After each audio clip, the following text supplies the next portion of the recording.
Alright folks, this is Harris Sultan. On this channel, I've been warning you for quite some time that Keir is considering bringing in a blasphemy law. On the 9th of July, I posted this video where I discussed Keir's conversation with Sadiq Khan. Islamophobia is intolerable. It can never ever be justified, and we have to continue with a zero tolerance approach. And I think there's more we can do in government. There's certainly stuff online which I think needs tackling much more robustly than it is at the moment. What I'm hoping, Keir, is your experience as a prosecutor means you'll be thinking about the strategy we can use to make sure we take action against those who break the law. They're not looking for a blasphemy law because that would mean respecting all religions. That's not what they want. The whole leftist political agenda would collapse the very next day if they started putting Christianity on a pedestal. They only want to shield Islam from criticism, not Christianity. How they think this will bode well for them is beyond me, but let's not leave our future in their hands. Now, he hasn't confirmed that he plans to introduce a blasphemy law, but he had a perfect opportunity to refute these rumors in a parliamentary session a few days ago. What am I talking about? Well, a video has been making the rounds on social media promoting fears of declining freedom of speech and the possible imposition of blasphemy laws on the British public. Thank you, Mr. Speaker. November marks Islamophobia Awareness Month. Last year, the United Nations Human Rights Council adopted a resolution condemning the desecration of religious texts, including the Quran, despite opposition from the previous government. Acts of such mindless desecration only serve to fuel division and hatred within our society. Will the Prime Minister commit to introducing measures to prohibit the desecration of all religious texts and the prophets of the Abrahamic religions? Can I agree with him that desecration is awful and I think should be condemned across the House? We are, as I said before, Mr. Speaker, committed to tackling all forms of hatred and division, including, of course, Islamophobia. That was Tahir Ali, a Muslim MP for Birmingham, Hall Green and Moseley. Keir Starmer had a perfect opportunity to clarify that desecrating religious text, or any text for that matter, falls under freedom of expression.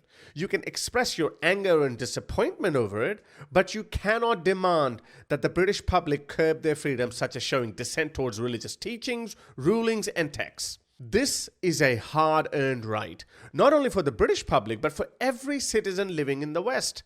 They didn't break the shackles of Christianity or the church only to have them replaced with Islamic shackles. In the video clip I showed you, Labour MP Tahir Ali addresses the Assembly stating his wish to follow the UN's Human Rights Council's lead in condemning the desecration of religious texts. Ali specifically mentions the Quran, also reminding us that November is Islamophobia Awareness Month. That silly PR campaign backfired massively. I made a separate video on that, link in the description. He said, acts of such mindless desecration only serve to fuel division and hatred within our society. He then addresses Prime Minister Keir Starmer directly and asks him, will the Prime Minister commit to introducing measures to prohibit the desecration of all religious texts and the prophets of the Abrahamic religions? Did you notice what he did there? He conveniently left out other non-Abrahamic religions like Hinduism, which Tahir Ali and his co-religionists love to insult and humiliate. Islam insults every religion because it claims to be the only true religion in the world, declaring all other religions false. They regularly criticize Christians for believing that Jesus was the Son of God. That's equivalent to us saying that Muhammad was a false prophet. They want us to be charged with blasphemy for saying that, but they don't want to be charged with blasphemy for saying Jesus was not the Son of God. See the double standards? I mean, I don't expect anything different from these people, but why do British politicians keep bending over backwards for them? Offense is taken, not given. If you don't like it, go live in a country where there's a blasphemy law. They don't want to live there because laws like the blasphemy law ruin those countries. So they move to the West. And now they want to ruin these Western countries too with similar laws. Of Birmingham will not tolerate the disrespect of our Prophet, peace be upon him, and there will be outcomes from your actions. You will have repercussions for your actions. We have been trained from birth that we must defend the honor of our Prophet, and we will lay our life on the line. And they have useful idiots like Keir on their side. Ali later tweeted, "As November marks Islamophobia Awareness Month, it is vital the government takes clear and measurable steps to prevent acts that fuel hatred in society." Which, by the way, went viral and people just roasted him. As you can see, this tweet had nearly 7 million views, and I can assure you they weren't from people on his side. One British Muslim, Sohail Ahmed, said, "This is highly insulting. You are implying we Muslims are inherently childlike and sensitive. Maybe you are, but I'm not.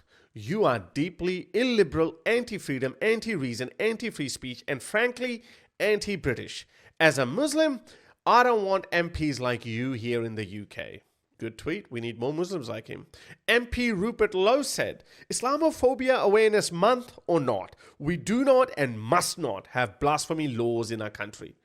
Twitter star David Atherton said, "It's 2024, not 624. I have no interest in going back 1400 years to indulge a fundamentalist backward religion." Another person said, "I am not religious and therefore I have no compulsion to respect your religion. I can laugh at it, humiliate it, and mock your special people and texts. We will not have blasphemy laws here." These were some of the top replies under Tahir Ali's tweet. He got roasted, and I think Tuti Keir is taking notes. He knows how unpopular he has become during what should have been his honeymoon period. He's changing his tune, as he recently admitted that Britain has been running an open border experiment. What the British people are owed is an explanation, because a failure on this scale isn't just bad luck. It isn't a global trend or taking your eye off the ball. No, this is a different order of failure.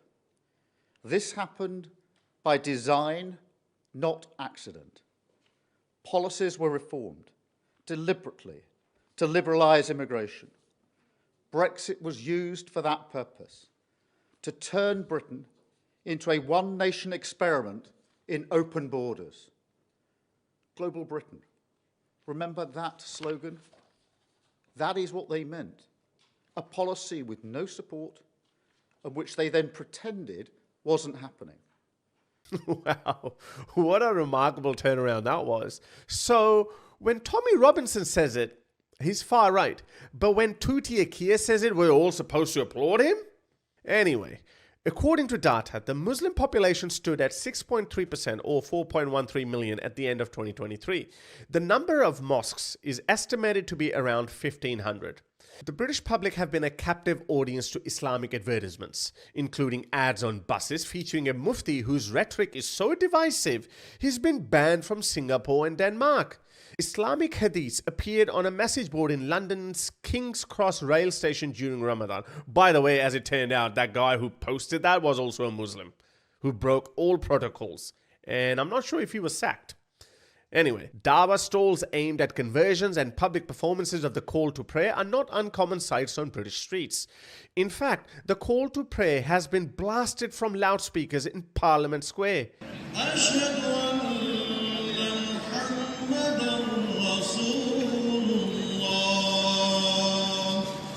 Nor is it unusual to see Muslims not using their 1,500 mosques in which to pray, instead choosing to do so in public and become a public nuisance. Why do they do this? It's chest thumping. It's a provocation. They want you to know that the army of Allah is coming and you cannot do anything about it. Even the historic Speaker's Corner at Hyde Park, once a bastion of free speech, has become dominated by dawah. According to Steve, Speaker's Corner, in an article on the online publishing platform Medium, people who challenge Islam are confronted and even attacked. Let me quote, "Those who have been physically attacked include Sikhs, Jews, Christians, blacks, whites, Asians, ex-Muslims and atheists, and of course, Muslims of the wrong type, all within the area known as Speaker's Corner. The attacks have included death threats, pushing off ladders, punches, kicks, spitting, and being chased out of the park. And of course, who can forget the knife attack by a very peaceful adherent of Islam on Hatun Tash, a known critic of Islam? All this is incredible. if you take the position that Islamophobia is at a fever pitch in the UK. According to Dr. Shabna Begum, CEO of the Runnymede Trust, the sense that Muslim communities are a threat to Britain no longer lurks euphemistically in coded conversations, but has become overt and direct. These are not claims for victimhood status, but for actions that affirms an anti-racist understanding of the structural and political nature of Islamophobia and the need for government action to eradicate it. I guess the blasphemy law is the kind of government action that she would support. But what of the British public? We can turn to census data, which reveals that more than 50% of British people in their 20s are not religious. Once a Christian majority, the Office of National Statistics reported that self-described Christians have fallen to 46%. Furthermore, UK Humanists reported that those people who did tick the Christian box are cultural Christians, with less than half believing that Jesus was a real person who was a son of God, died, and came back to life. A study by YouGov UK in August 2023 found that majority of Brits, 56%, believe that religion on the whole has a negative influence on the world, with only 21% seeing it as positive and 24% unsure or preferring not to say. I must add that most of these cultural Christians or even atheists who hold strong views about the fictitious nature of Christianity go eerily quiet when it comes to Islam. Their skepticism suddenly goes out of the window, and many of them become guardians of Islam.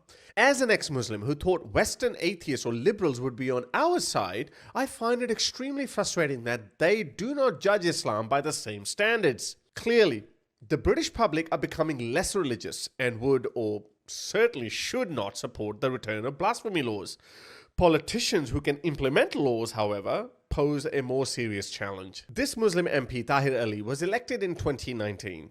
According to his About page on laboursites.org, he is also a member of several all-party parliamentary groups, including Palestine, which seeks to foster good relations and understanding between Britain and Palestine and to promote a just and lasting peace in the Middle East. I have no doubt in my mind that his definition of peace means no Israel. Ali made headlines in January when in Parliament he accused then Prime Minister Rishi Sunak of having the blood of thousands of innocent people on his hands for his stance on the Israel-Gaza war.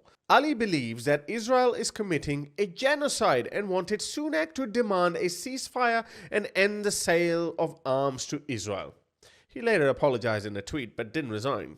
Prime Minister Keir Starmer, who initially seemed to support Israel, stating that Israel has a right to withhold humanitarian aid to Gaza, and who did not support the Scottish National-led ceasefire vote last November, has made an effort to appeal to Muslims, speaking with London Mayor Sadiq Khan about Eid, Hajj, and the incredible contributions that Muslims have made in the UK, and of course, Islamophobia. Starmer has also said that he doesn't want Muslims to tone down who they are and thanked Muslim organizations and mosques. This pandering or appeasement is worrying, especially since in his response to Ali, he did not shut down the possibility of blasphemy laws. Instead, he said, "Can I agree with him that desecration is awful and I think it should be condemned across the House. We are, as I said before, Mr. Speaker, committed to tackling all forms of hatred and division, including, of course, Islamophobia." I have a feeling that as temperatures rise and we start to hear more dissenting voices about the behavior of radical Muslims, Tuti Akia's tone will also change, just as it has in the case of illegal migration. So, what do you think? Do you believe Britain will eventually end up with a blasphemy law? Or will the British people stop it? Let me know in the comments below. You can support the channel by becoming a member or patron at patreon.com/Harry Sultan, where you get to see uncensored videos like these before they're released to the public. Alternatively, you can buy me a coffee at buymeacoffee.com/Harry Sultan. However, the best way to support the channel is by buying a t-shirt or hoodie at harrysalt.com. That's it from me. Until next time. If you'd like to support my work, you can become my patron by going to patreon.com/Harry Sultan, or you can simply buy me a coffee.